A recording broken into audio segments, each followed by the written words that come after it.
আরো একটা গর্ব লাগে এটা যে দিল্লি থেকে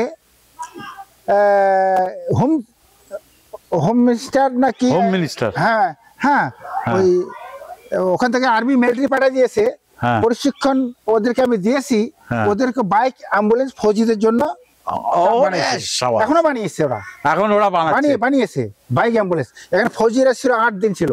আচ্ছা 8 দিন ছিল, প্রশিক্ষণ দিয়েছি কি করে এটা বাইক অ্যাম্বুলেন্স করবে, কিভাবে যুদ্ধ হচ্ছে, 4 চাকা যেতে পারবে না, 2 চাকা নিয়ে যাবে, হেলিকপ্টার নামবে, হয়তো রশি ফেলাই দিল, পেশেন্ট ড্রাইভার বসে থাকবে, রশিতে হুক লাগাই দিল, গাড়ি সহ হেলিকপ্টার উঠে নিয়ে রোডে দিবে, তখন গাড়ি চলে যাবে।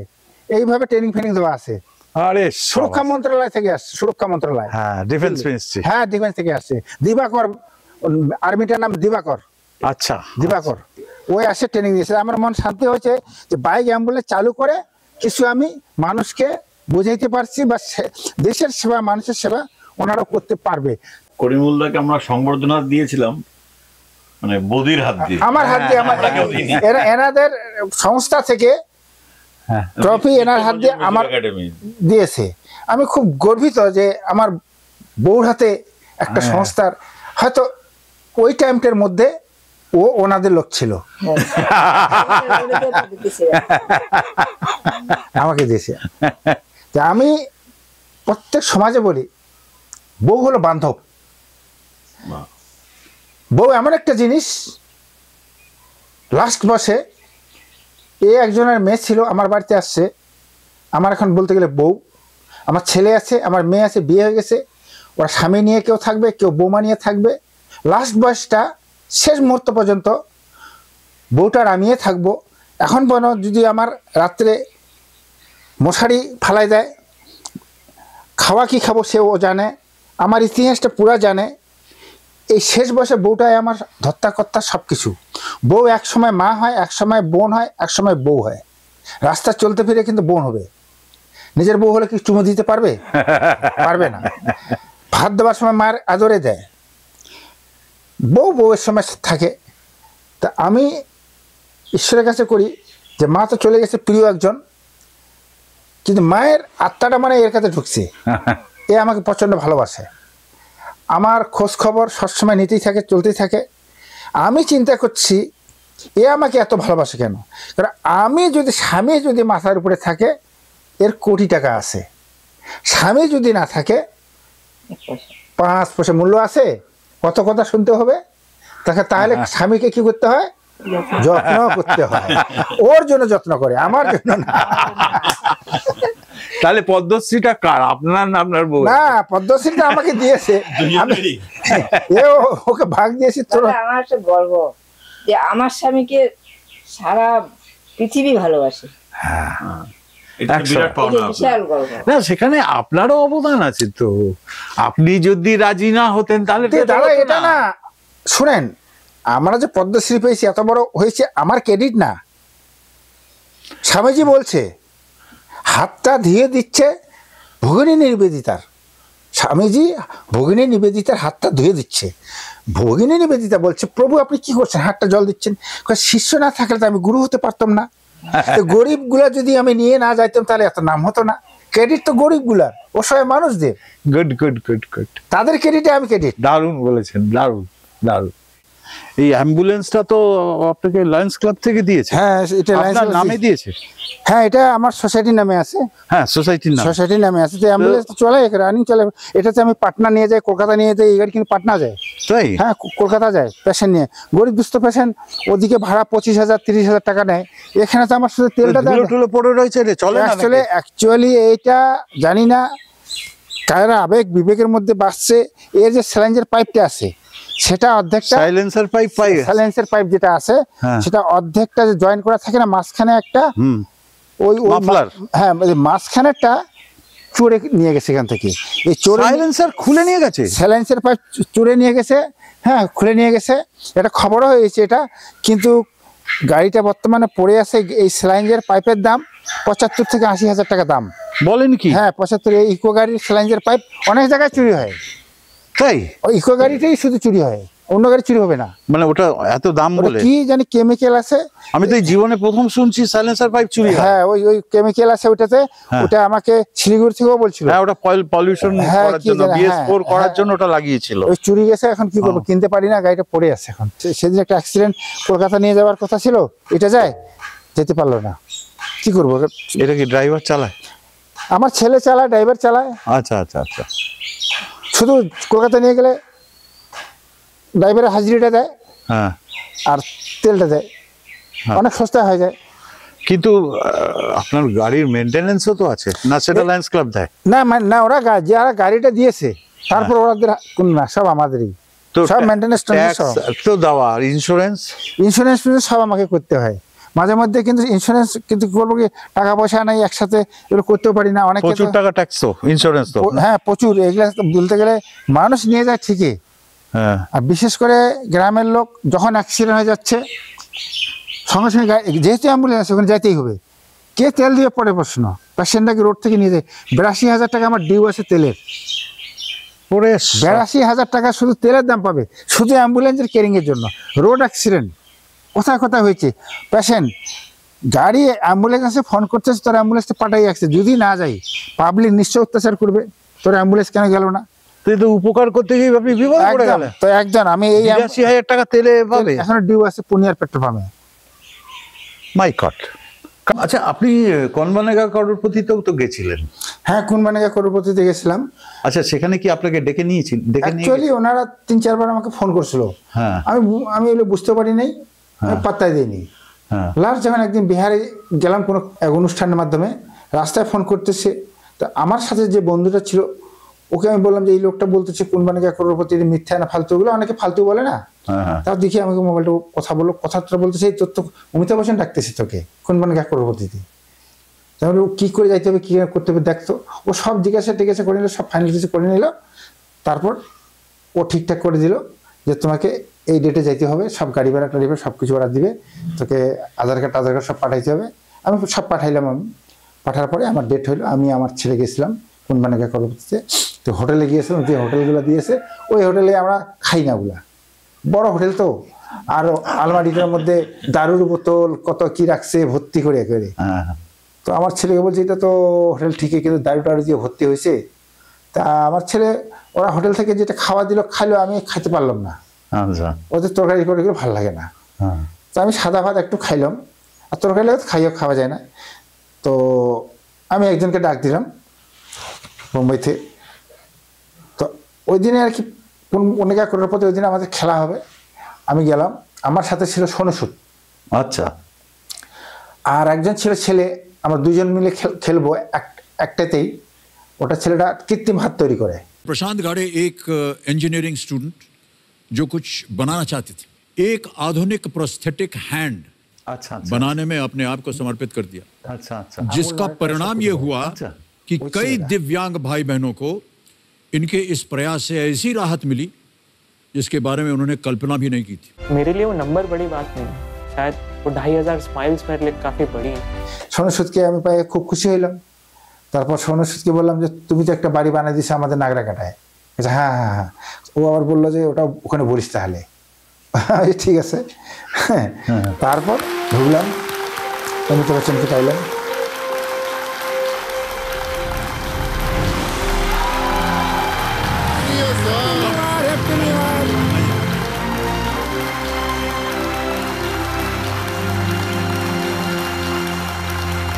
फर्स्ट सिटी बचपन गल्प करलाम, अमिताभ बच्चन के फर्स्ट बोललाम आपको मैं बहुत पैसा दिया सर, आज पैसा लेने आया हूँ मैं।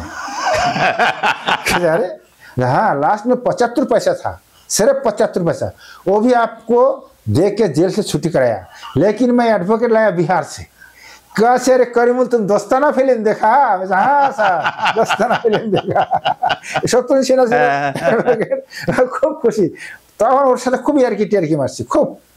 তো করিমুল ऐसा खोज रहा हो অন ক্যামেরা না ক্যামেরার বাইরে? ক্যামেরায়। আচ্ছা হ্যাঁ, ক্যামেরার বাইরে এগুলো ওরা এডিট করে দেখায়ও। হ্যাঁ, তো বলতে করিমুল তো ऐसा खोज रहा हो।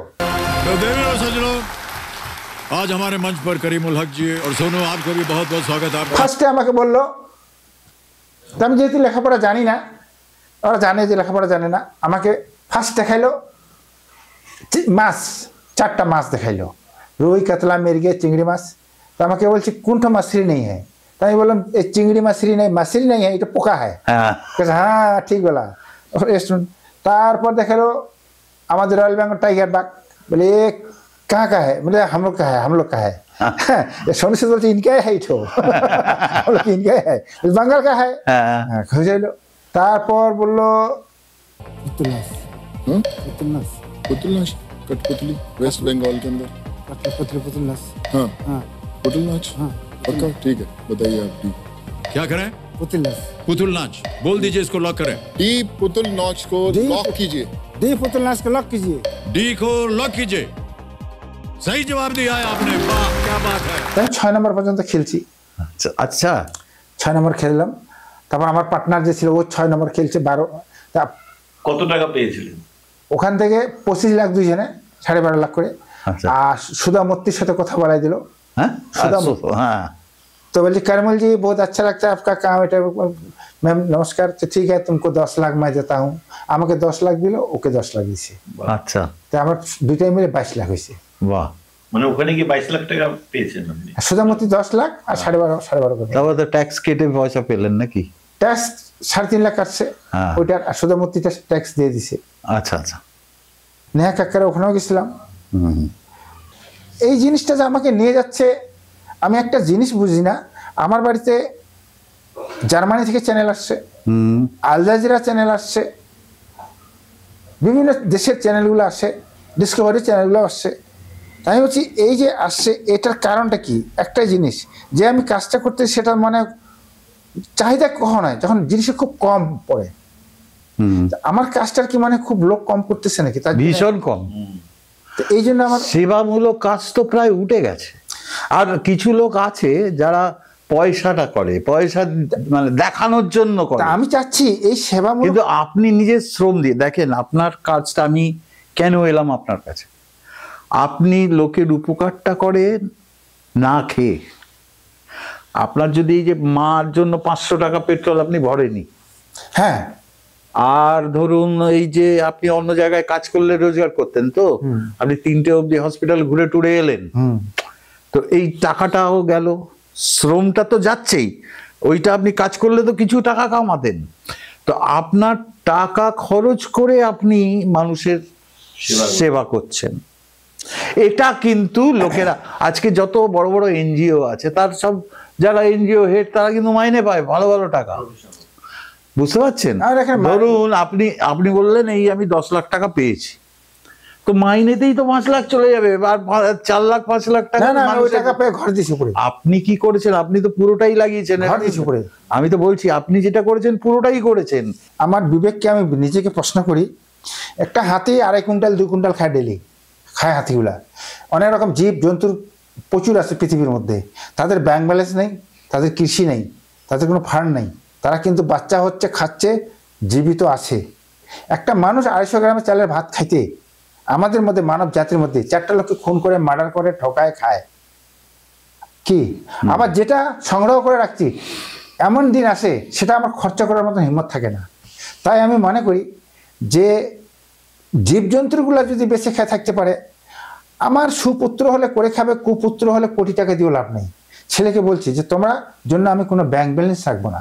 আমি অন ক্যামেরায় অন সাংবাদিকের সামনে বলছি, এখনো আমার যদি কেউ সার্চ করে 3.5 থেকে 4 হাজার টাকা আমার ব্যাংকে পাবে, আমার সোসাইটিতে পাবে।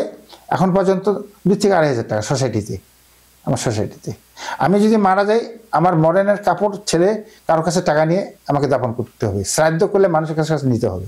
আমার কোনো ব্যাংক ব্যালেন্স নেই, আমার অডিট হয়, আমি নিজেও অডিট করাই। কারণ আমি ব্যাংক ব্যালেন্স কিছু করি না, এই কারণে করি নাই, যখন আমরা এই বিল্ডিং ঘরে আমরা কেউ শুই না, কেউ ঘুমাই না। আমার আত্মীয় স্বজন, আমার 10টা নাতি নাতনি আছে, মেয়ে আছে, কাঠের একটা ঘর আছে, আর একটা চৌকি আছে ওখানে। আমি আমার স্বামী স্ত্রী চৌকির মধ্যে ঘুমাই, সবগুলো নিচে ঘুমাই। কারণ পাখাতে কেন ঘুরাইনি? যখন লোকটা টাকা দেয় তখন বলে যেটা আপনার হসপিটালে দিলাম। যখন লোকটা টাকা দেয় তখন বলে যে গরিবদের জন্য দিলাম। যখন লোক টাকা দেয় যেটা আপনার ফ্যামিলির জন্য দিলাম, ফ্যামিলিরটা খাই, আর এটা আমি খাই না। কারণ হচ্ছে এই টাকা দিয়ে এই বিল্ডিং বানিয়ে এখানে যদি আমি ঘুমাই, উপরওয়ালা প্রভু সব দেখতেছে যে কার টাকা দিয়ে কে ঘুমাচ্ছে, কে আরাম করতেছে। এখানে খানিক আরাম করে আমাদের লাভটা কি হবে? এটা তো কোনো আরাম করে লাভ নেই। যখন শুরু করেছিলেন তখন তো আর্থিক অবস্থা আপনার ভালো ছিল না, আপনি ধরুন সুপারভাইজার ছিলেন, শ্রমিকদের সুপারভাইজিং করতেন টি গার্ডেনে, কিন্তু সেই সময়ও তো ধরুন এমন একটা লোককে নিয়ে গেলেন, 2 লিটার পেট্রোল পুড়লো, তার পয়সা সে দিল কি দিল না আপনার পকেট থেকেই তো যাবে। সেটা তো শুনেন, একটা জিনিস এই কাজ করতে গিয়ে আমি সেই সময় লোক চিনতে না হতো, তো রাস্তাঘাটে ভালো লোক আছে, আমার মাইনে থেকে আমি 500 টাকার পেট্রোল ভরতাম, বেশি ভরি না 500 টাকা, কারণ আমার বললাম তো মা বেঁচে থাকলে শাড়ি কাপড় জামা খাবার দাবার দিতে হতো, এই ভাগ থেকে আমি 500 টাকার পেট্রোলটা ভরি। আর পেট্রোলে ভরতে গিয়ে অনেক ট্রাফিক পুলিশ পয়সা দিয়েছে, ডাক্তারবাবুরা পয়সা দিয়েছে, এমনকি পোস্টমর্টম যে হয় ওখানে আমি যখন পোস্টমর্টম করাইতে যাই, ওখানে যে সুইপার আছে তারাও কিন্তু আমাকে টাকা পয়সা 200-100 করে দিত, সেটা দিয়ে আমি কিন্তু পেট্রোল ভরাই, ভাতেরও খাওয়াটা ওদের পয়সা দিয়েও খাই। ওই হ্যাঁ, ওই যারা পোস্টমর্টম করে এখনো আছে। তো আপনি পোস্টমর্টমে ডেড বডিও নিয়ে যান এই অ্যাম্বুলেন্সে? আমি বাইক অ্যাম্বুলেন্সে বডি নিয়ে আসি নাই, অর্ধেক নিয়ে আসি, অর্ধেক নিয়ে আসতে পারি নাই, কিন্তু এটারও একটা ইতিহাস আছে। এই যে ডেড বডি আনতে পারি নাই, মানুষ আনতে পারে না, তার জন্য কিন্তু আমি একটা ট্রলি বানিয়েছিলাম এর আগে, কাঠের ট্রলি, বডি নিয়ে আসতাম ওটাতে করে।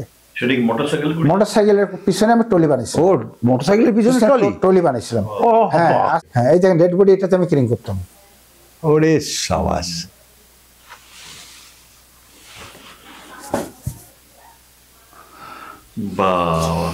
বুদ্ধি লাগে, ব্রেন লাগে। এটা ট্রাক্টর ট্রলি থেকে বের করছি, এটা ট্রাক্টর ট্রলি আছে, ট্রলি যদি টানতে পারতে আমি কেন পারবো না, ট্রাক্টর ট্রলি থেকে যায়, এটা কাঠে বানাই দিছি। কারণ অনেকে ডেড বডি রেখে আসে বাড়িতে তুলসী জল দেওয়ার জন্য কান্নাকাটি করে।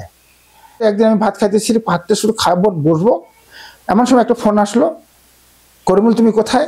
আমি বললাম যে বাড়িতে আছি, তাড়াতাড়ি চলে আয়, একটা বাচ্চা খুব অবস্থা খারাপ।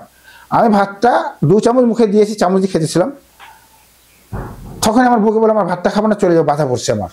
সঙ্গে সঙ্গে গেলাম, দেখতেছি একটা বাচ্চা কোলে নিয়ে আছে, একটা বউ আর একটা পুরুষ মানুষ দাঁড়ায় আছে।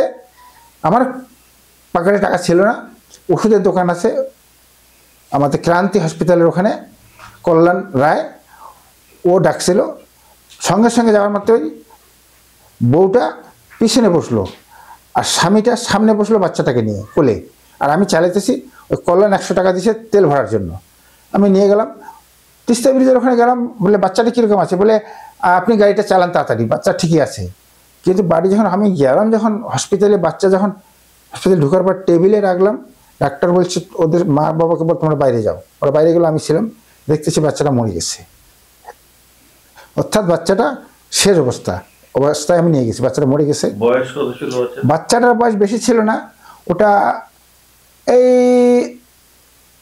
9-10 মাসের মতন বয়স হবে বাচ্চাটার। ওর নিউমোনিয়া হয়েছিল। ওহো, নিউমোনিয়া হয়েছিল। তারপর কি করলাম, ওই বডিটা আমি কি করে নিয়ে আসবো? ডাক্তার আমাকে বললো যে তোকে এটা পোস্টমর্টম করতে হবে। আমি স্যার কেন পোস্টমর্টম করবেন? যে রাস্তায় মারা গেছে তো, ডাক্তার হাত দিলে পোস্টমর্টম করতে হয়। মারলেন আমাকে আপনি, আবার ঝামেলা ফেলেন, বলছে কিচ্ছু ঝামেলা হবে না। তারপর আমি কি করলাম, ডেড বডিটা কিছু করে নিয়ে আসবো। আমি গেলাম এইদিকে ইউনিয়নের মধ্যে গিয়ে বললাম যে এরকম একটা বাচ্চা মারা গেছে, এই পোস্টমর্টম আছে। তো ওরা 800 টাকা চাইলো, জলপাইগুড়ি এখানে 800 টাকা চাইলো। আমি 800 টাকা 8 পয়সাও নেই। তখন একজন বলে করবো, তেলটা দিয়ে দিবি, বাস 400 টাকা তেল লাগবে, তেলটা দিয়ে দিবি। এবার ঠিক আছে। আইসে দেখতেছি ওদের কাছে কে বা কার ওদের আত্মীয় স্বজন এসে বলছে যে বাচ্চাটা তো মরে গেছে, আর পোস্টমর্টম করে বাচ্চা নিয়ে কী করবো, ওটা দিয়ে দিচ্ছি সুগারকে অলরেডি। আমি বললাম বাচ্চাটা, বলে আমরা দিয়ে দিচ্ছি, কেন দিলা? ওটা কী করবে ওটা নিয়ে গিয়ে? একটা ওরা আত্মীয় বলতেছে। হ্যাঁ ঠিক আছে। ওই স্বামী স্ত্রী দুজনকে আমি উঠাইলাম আমার মোটরসাইকেলে। ওই যে জলপাইগুড়িতে কান্না আরম্ভ করছে, বাড়িতে আসে থামলো, লোক একসাথে অনেকগুলো আসলো। কী হয়েছে? বলে বাচ্চাটা মারা গেছে। বাচ্চা কই?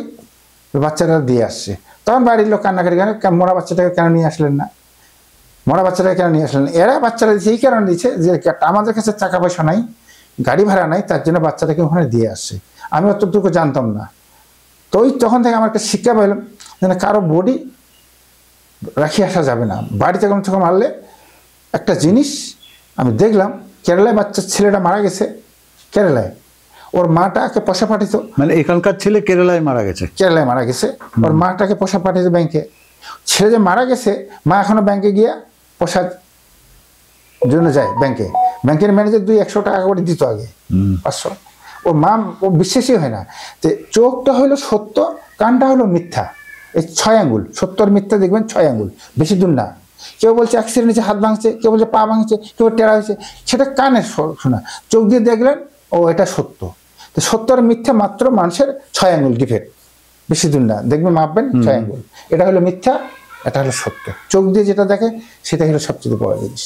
আজকে আপনার কাছ থেকে একটা অপূর্ব জিনিস শিখলাম, সত্যি আর মিথ্যের মাঝখানে 6 আঙ্গুল ডিফেক্ট, বেশি দূর না তো। এটা আমি প্রথম শুনলাম। 6 আঙ্গুল ডিফেক্ট। কখনো কখনো তো দুর্ব্যবহারও পেয়েছেন মানুষের কাছ থেকে। তো একদিন রাত্রে করে আসতেছি, রাত 1টা বাজবে, দমনি দিয়ে আসতেছি, ফাঁকা জায়গা ছিল। তো 3টা ছেলে ওখানে, একটা ছেলে মোটর সাইকেলটার মধ্যে হেলানি দিয়েছে, একটা ছেলে ওই বাইকটা জানি কি করতেছে, আর একটা ছেলে রাস্তায় স্ট্যান্ড হয়ে দাঁড়ায় আছে। আমি আসলাম, ফট করে গাড়িটা থামাইলো। আমি ভাবছিলাম হয়তো তেল শেষ হয়ে গেছে। আমার একটা নেশার আছে, আবার কেউ যদি গাড়ি ছেড়ে নিয়ে যায় আমি জিজ্ঞাসা করি কি হয়েছে তোমার গাড়িতে, তেল নাই, তখন আমি সঙ্গে সঙ্গে তেল দিই, এখনও দিই ওটা। আচ্ছা, এখনও ওটা আমার আছে, বিপদে পড়ছে দিতে হবে। তাই আমি বলছি আটকে এলো। ফার্স্ট ছেলে আমাকে কলারটা ধরলো, নিচে যে ছেলেটা বসেছিল ও আমার গাড়িটা দেখছে, এই এটা অ্যাম্বুলেন্স, কাকু ছাড়, ফটকে ছেড়ে ছেলে। আরে কাকু আপনি কী করতেছিস তোরা এখানে? কাছে কাকু মাফ করবেন, আপনাকে না, না ওই একটা ছেলেকে। আমি কেন? বলে ও আমাদের গালি করছে তো, ওকে আমি এসকে ধরবো। বাবু বাদ ওগুলো করো না, করা যায় না, তো চলে যাও, এর ফালতু এগুলো কাকে মারবে তুমি? হ্যাঁ, ওই দিকের কথাবার্তা হবে। ছেলেটা কী করলো, কাকু এই 300 টাকার তেল ভরে নিয়েন। হ্যাঁ, ওরাই আমাকে 300 টাকার তেল ভরাই টাকা দিল। ওরা কি সিন্ধাই পাটি ছিল অ্যাকচুয়ালি? হ্যাঁ, বুঝতে পেরেছি, একদম একদম সিন্ধাই পাটি ছিল। বাহ, অপূর্ব। কিছু কিছু জায়গায় অচেনাভাবে দুর্ব্যবহার অনেকে করছিল, অনেকে ডাক্তারবাবু চিনতো না, তখন করছিল, পরে জানতে পারে। তো দেখুন ওরা ওদের আবেগ আর বিবেকের মধ্যে। আমি মূর্খ হয়েও এখনও বিশ্ববিদ্যালয়ে যাই লেকচার দিই, কলেজগুলোতে গিয়ে লেকচার দিই, এখন দিই, ছোট ছোট স্কুলে লেকচার দিই। হ্যাঁ, আমি দেখেছি, ছবিও দেখেছি। কেন দিই জানেন? কেন? স্টেট ব্যাংকের ট্রেনিং সেন্টারে গিয়ে ওর মধ্যে গিয়ে লেকচার দিই যে আপনারা শিক্ষিত হয়েছেন, অনেক শিক্ষিত হয়েছেন, আপনারা একজন ম্যানেজার, আমার মতো লোক আপনাকে জ্ঞান দেওয়ার মতন পার্থক্য নেই, কিন্তু একটা ঠিক শিক্ষার মধ্যে একটা গুণ থাকা উচিত আছে। কোনো লোক ধরে গেলেন একটা লোনের জন্য গেল, 4-5 জন আপনার অফিসের স্টাফ আছেন, বসে আছেন, কাকে জিজ্ঞাসা করবে? হয়তো না জানি আপনাকে জিজ্ঞাসা করলে আপনি ওই দপ্তরে নাই, আপনি ফট করে অনেকে বলে দেয় যান যান, এখানে হবে না, যান ওইদিকে, যান ওইখানে যান, ওইটা করা যাবে না। ওনাকে বলতে হবে আপনি কিসের জন্য আসছেন, বলুন হ্যাঁ পুরো জানেন। যদি আপনার ক্ষমতা থাকে পারবে, যদি না থাকলে আপনার জানা আছে কোন অফিসারের কাছে যাবে, তাকে ওখানে নিয়ে যায়, পরিচয় করে দেবেন, এই জন্য আসছে, কাজটা করে দিস।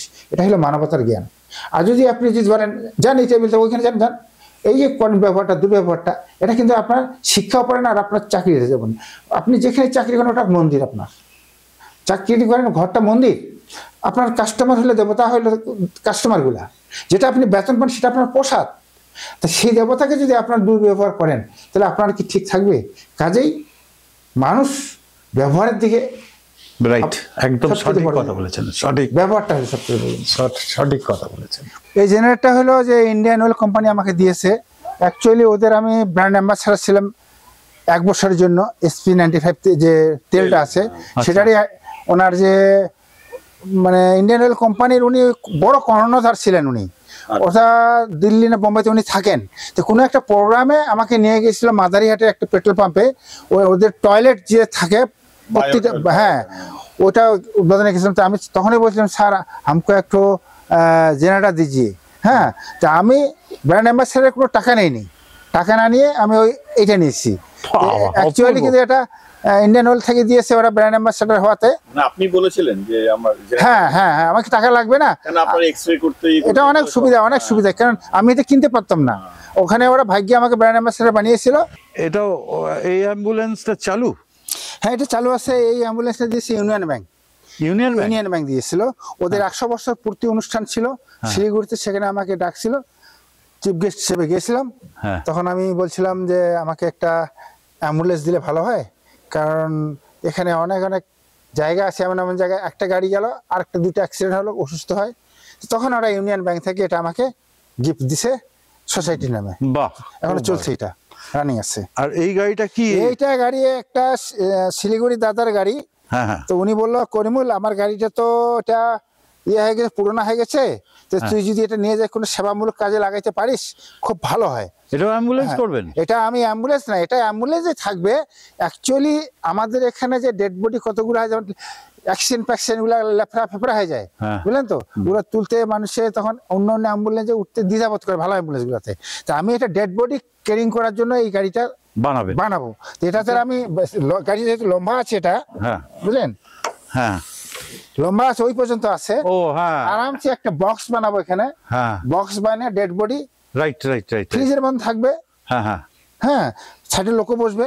তাহলে এটা এই গাড়ি আমার ডেড বডি কেরিয়ার ভালো হবে। তার কারণ এটা মনে করেন যে অনেকে আত্মীয়র বাড়িতে মারা যায়, তাকে পৌঁছাইতে হবে, অনেকে হসপিটালে মারা যায়, আনতে হবে, অনেকে অ্যাক্সিডেন্ট বিভিন্ন ভাবে নানান রকম। আপনার সেই কাঠের ট্রলির আস্তে আস্তে ডেভেলপমেন্ট করছে। আচ্ছা, এটা আমার চিন্তাধারা। পূর্ণ অর্জন করতে পয়সা লাগে না তো। টাউনে যাই আমরা, অনেক গ্রামের লোক টাউনে যায়, ডাক্তার কোথায় বসে জানে না। একটা পান দোকানে গিয়ে বলছে দাদা অমুক ডাক্তার কোথায় বসে, আমি জানি না, ওদিকে যান, অনেক ডাক বলে। আর ওখানে গিয়ে দাদা ওই ডাক্তারটা কোথায় বসে, জানতো আমার একটু কাজ আছে, কাউকে জিজ্ঞাসা করেন। এই যে করে এটা ঠিক না। যদি পূর্ণ অর্জন করতে হয়, যদি পান দোকানে জিজ্ঞাসা করে দাদা অমুক ডাক্তার কোথায় বসে, হ্যাঁ আপনি একটা কাজ করেন, এই দিক দিয়ে গিয়ে ওই দোকানে জিজ্ঞাসা করেন, নাহলে এখানে সাইনবোর্ড দেখতে পারবেন, বা এরকমের ঘর আছে, ওইখানে জিজ্ঞাসা করলে আপনি পাবেন। এই এটা কি স্কুল? এটা হলো কোচিং সেন্টার স্কুল। এরকম স্কুল আছে আমার 4টা। এটা ওই মেয়েটা যে আছে দীপশিকা, ইনি একজন গায়িকা ছিলেন হয়তো টিভি চ্যানেলের কোনো, কিন্তু ওর যে মামা আছে উৎপল গুহ বিশ্বাস, ওর নামে স্কুলটা চালায়। অনারিয়ামটা ওই উৎপল গুহ বাবু দেন, আর এখানকার বাচ্চাগুলা লেখাপড়া করে, যে পড়ায় সে অনারিয়ামটা ওখান থেকে ডাইরেক্ট পাঠায়। কতজন স্টুডেন্ট আছে এখানে? এখানে আছে প্রায় 27 জনের মতন আছে। তো এইরকম ভাবে আমার 4টা স্কুল আছে, আদিবাসী পাড়াও আছে, চা বাগানও আছে। যেসব বাচ্চাগুলো পড়তে পারতেছে না, লেখাপড়া করতে পারতেছে না, অর্থাৎ স্কুল যায়। এই ক্লাসটা কখন হয়? সকালবেলা হয়। সন্ধ্যের সময় নিশ্চয়ই হবে না, কারণ চিতাবাঘের সমস্যা আছে। এখানে সকালবেলা স্কুলগুলো করে বাচ্চাগুলো আবার বাড়ি থেকে স্কুলে চলে যায়। এটা আমার বড় ছেলে, এখানে ডাকে রাজু বলে, আর নিক নেম আহসানুল হক, এর নাম রাজেশ, তাকে রাজেশ বলে, আর আমিনুল হক নিজ নাম। 2 ছেলে, এই 2টা এরা সেলের কাজ জানে, প্লাস অ্যাম্বুলেন্স চালায়। আমি চাচ্ছি এই কারখানাটা যদি আমি কোনো রকম ব্যবসাটা ধরাই দিতে পারি, এরা এখানে কাজ করবে, পেশেন্টের খবর পাইলো, অ্যাম্বুলেন্স নিয়ে দৌড় চলে গেল, আবার পেশেন্ট ফেলাই দিয়ে এখানে কাজ করতে পারবে। এই যে পুরোনো কাপড়গুলো আমরা চা বাগানে দেই, কেউ যদি পুরোনো কাপড় থাকে আমাদের খবর দিলে আমরা নিয়ে আসি। সম্পূর্ণ পুরোনো কাপড়, বন্ধ চা বাগান, খোলা চা বাগান, গরিব দুস্থদের জন্য। এবং আমরাও পরি, যে কোনো, আমরা এগুলো মনে করি না, আমার পরনে যেটা আছে প্রত্যেকটাই পুরোনো জামা কাপড়, আমরা এগুলো পরি। সারাদিনে যদি 100 নাইটি সেলাই করে, আর একটা ছেলে গাড়িতে গিয়ে দোকানে দিয়ে দিল, রেট করে পয়সা পরে তুলে নিল, আবার কাপড় কিনলাম, তাহলে আমি কিছু মহিলাকেও কাজ দিতে পারতেছি। গরিব দুস্থ মহিলা আছে, বাড়িতে বসে আছে, খাওয়া নাই যাওয়া নাই, স্বামীকে বাইরে কাজ করে, এদিকে তো সব মজদুর, এখানে কোনো কৃষি জমি নেই। আমার বাড়ি থেকে উত্তর পাশে মুখ করলে চীন অবধি আপনি ধান গাছ পাবেন না, চীন অবধি ধান গাছ নেই, পাহাড় জঙ্গল ফরেস্ট এটা চলতেইছে। এই মেশিনগুলো কে দিয়েছে? এগুলো অ্যাকচুয়ালি আপনাকে বলি, আমি বেনারসে গিয়েছিলাম, কাশী মন্দিরে নিয়ে গেছিল আমাকে, বিশ্বনাথ মন্দির, সেই মন্দিরের ওখানে কৃষক জালান স্যার, বিশ্ব হিন্দু পরিষদের উনি একজন সেক্রেটারি কর্তৃপক্ষ। তো উনি, ওনাদের আমি দেখি মহিলাদের স্বনির্ভর করার জন্য ওরা এইসব কাজ মেশিন দিয়ে করতেছে। আমি বললাম স্যার আমাকে যদি মেশিন দেন খুব ভালো হয়। মন্দির থেকে দিয়েছে 3টা। কৃষক জালান স্যার, বিশ্ব হিন্দু পরিষদের উনি একজন সেক্রেটারি কর্তৃপক্ষ। তো উনি, ওনাদের আমি দেখি মহিলাদের স্বনির্ভর করার জন্য ওরা এইসব কাজ মেশিন দিয়ে করতেছে। আমি বললাম স্যার আমাকে যদি মেশিন দেন খুব ভালো হয়। মন্দির থেকে দিয়েছে 3টা, আর স্টেট ব্যাংক ট্রেনিং সেন্টার আমাদের ইয়াতে আছে শালুগাড়ায় চেকপোস্টে, ওনারা দিয়েছে 1টা। এই খুব তাড়াতাড়ি যায়, ডিজিটাল। টের পাইনি যে করোনা কোন দিক দিয়ে গেছে, লকডাউন কোন দিক দিয়ে গেছে আমরা করিনি, ব্যস্তর মধ্যে ছিলাম। আমি আমার ছেলে অনেক বাড়িতে স্যানিটাইজার করে দিই, প্রধান গিয়ে, হ্যাঁ সেই ছবিও দেখেছি। আরে প্রধান গিয়ে তালা বন্ধ করে দিয়ে দেখ, বাইরে হবে না, আপনার বাচ্চা আছে ভিতরে, কে খাওয়াবে ওটা চিন্তা নেই ওদের। ওগুলোতে আমি দুধ নিয়ে দিই। কোয়ারেন্টাইন সেন্টার ছিল আমাদের ক্রান্তি স্কুলে, হাই স্কুলে 1200 লোককে আমি খাওয়াইতাম তখন। বাবা, কেউ খাওয়াটা দিত আর কি, টাকাটা। হ্যাঁ সে তো নিশ্চয়ই, কিন্তু আপনি সে তো জোগাড় করে অমুক করে দিতেন না, বাড়িতে রান্না বান্না করে নিয়ে যেতাম। ও বাড়িতে 1200 লোকের? যেটা আমি মনে করি যে প্রভু পাঠিয়েছে আমাদের আমার বডিটা তো কেউ না কেউ ডোনেট করছে, এটা তো আমার না কিন্তু আমার বলতে কিছু থাকবে না, আমার বলতে কিছু থাকবে না, আমার কোনো জিনিস নয়। যা নিয়েছি এখান থেকে নিয়েছি, যা খাচ্ছি এখান থেকে খাচ্ছি, যে অক্সিজেন আমি পাচ্ছি আজকে, যে অক্সিজেনটা আমি পাচ্ছি পৃথিবীর থেকে, সেটা উপরওয়ালার দান। আর যে আপনি পয়সা দিয়ে অক্সিজেন কিনেন না, হিম্মতটা দেখি কত টাকা লাগে আপনাকে, হসপিটালে লাগে না অক্সিজেন, কত টাকা লাগে। এই অক্সিজেনের আমরা দাম দিই না প্রভুর জিনিসটাতে। সেরকম শরীরের মধ্যে যে আমার এমন একদিন সময় আসবে যে আমার চোখ কথা শুনবে না, চুল কথা শুনবে না, সব নিজে নিজে ওরা পঙ্গু হয়ে পড়তে থাকবে, কিন্তু মনটা আমার আবার ঠিক থাকবে, বিবেকটা ঠিক থাকবে, কি শরীর সব পঙ্গু হয়ে যাবে। কাজে আমার বলতে কিছু না, পৃথিবীটাও আমার না, চেয়ারটাও আমার না, আমার বলতে কিচ্ছু না। দাঁত কথা শুনবে না, দাঁতও পড়ে যাবে। তাই আসছি খানিকের জন্য, আবার চলে যাব। তাই সবাইকে সতর্ক দেওয়া একটাই জিনিস, চরণে জানে মরণের ঠাই, যাহা মন তাহা যাই। আমরা যখন বাড়ি থেকে বাইরে হবো তখন কিন্তু আমার মৃত্যু, ফিরে আসতেও পারি, নাও আসতে পারি। মানে চরণ মানে পা, চরণ মানে পা, চরণে জানে মরণের ঠাই, ঠাই মানে ওই জায়গায় পা নিয়ে যাবে যেখানে মরবেন।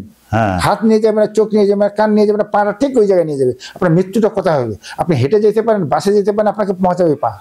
চরণে জানে মরণের ঠাই, আর মনটা বলে যাহা মন তাহা যাই।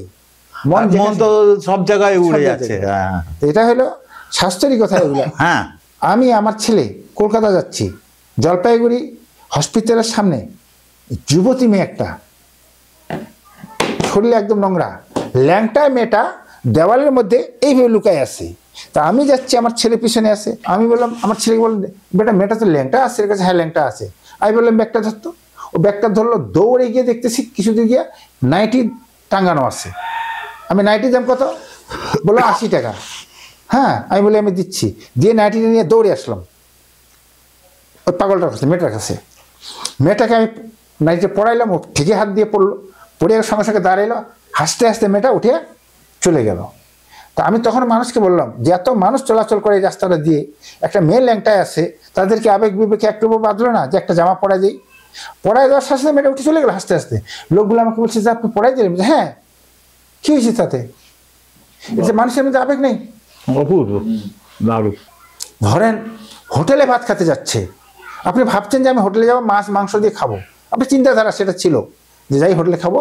কিন্তু হোটেলের সামনে দেখেন দু একটা ভিক্ষুকও দাঁড়ায় আছে, কি গরিব মানুষ দাঁড়ায় আছে, আপনি মাছটা খাবেন না, আপনি সবজি দিয়ে ভাতটা খান।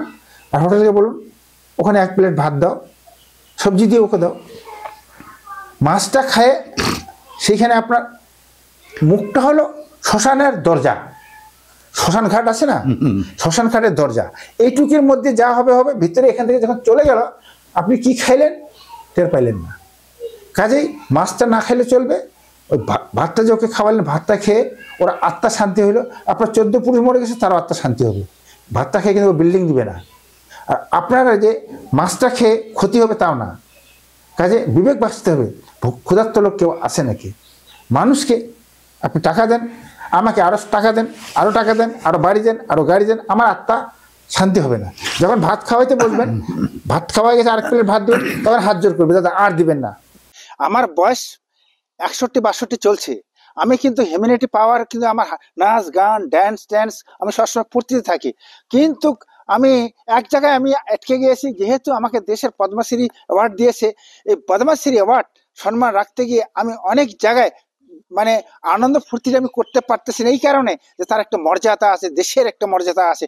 তাই আমি, যদি আমার নাচ গান কোথাও দেখেন ভুল ত্রুটি হয় ক্ষমা করবেন। আমি এখনো কিন্তু নাচ গান আমি গাইতে থাকি কোথাও বিয়েবাড়ি অনুষ্ঠানে, কারণ এই নাচ গানের মাধ্যম দিয়ে ফুর্তিতে থাকলে আমার রোগ বিরোধী আসে না। কারণ মন যদি ভালো থাকে, ফুর্তি থাকে, সব কিছু হেরে যায়। তার জন্য আমি বলবো আপনারা সবসময়ের জন্য হাসাহাসি করবেন, আনন্দ ফুর্তি করবেন।